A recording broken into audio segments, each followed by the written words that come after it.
If you're a trader who's struggling with fair value gaps, choosing the correct order block, or just having your psychology get in the way whenever you use an ICT concept, let me explain to you why that is, right? So your basics are probably correct, and that's the reason why you're probably getting confused. Now, if you look at this fair value gap, right, we are below the daily opening price, this being the daily opening price over here. So what you're effectively waiting for is you want to see price come below the daily opening price and you want to see price tap into this area. Now the question becomes, how do you know what's happening in this rejection and how do you know price doesn't want to melt to the downside? Well, that's a good question to ask, right? So this is a rough schematic of how things are going to work out in this area. So first you're looking for a 15-minute fair value gap to trade from. That's our step number one. Step number two is you want the lower time frame to tap into this area. And step number three, you want to make sure you are buying below the New York midnight opening price. And so what's really going on is that this fair value gap is below the New York midnight opening price. Now, with that being said, let's go over to the ATAS platform and see how you could have taken this particular trade.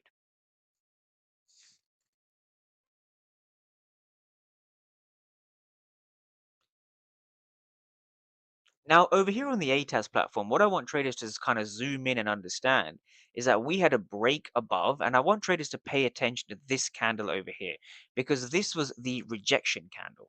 Now, what makes this candle super interesting are two basic things. I want traders to understand that there's a lot of red delta at the bottom.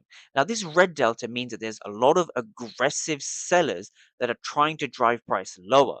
We also see a zero over here, we see a zero over here, and we see a zero over here. So we see 3 for zero, 12 for zero, and 4 for zero. We see three zeros, which means the auction has been wiped out three times, right?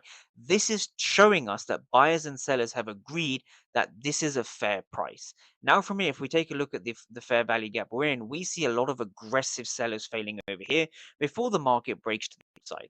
So what this tells us is that the fair value gap itself is a strong fair value gap that is being supported by buyers. So if we go back to the regular candlestick chart, what we need to understand from this region is that we can see a lot of buyers resting over here in this region. And the reason the buyers are here is because the sellers tried to drive price down and they failed, right? We can see the sellers resting over here in this region, right? The sellers over here failed, and this is the reason the market actually moved higher in the first place because the aggressive sellers failed.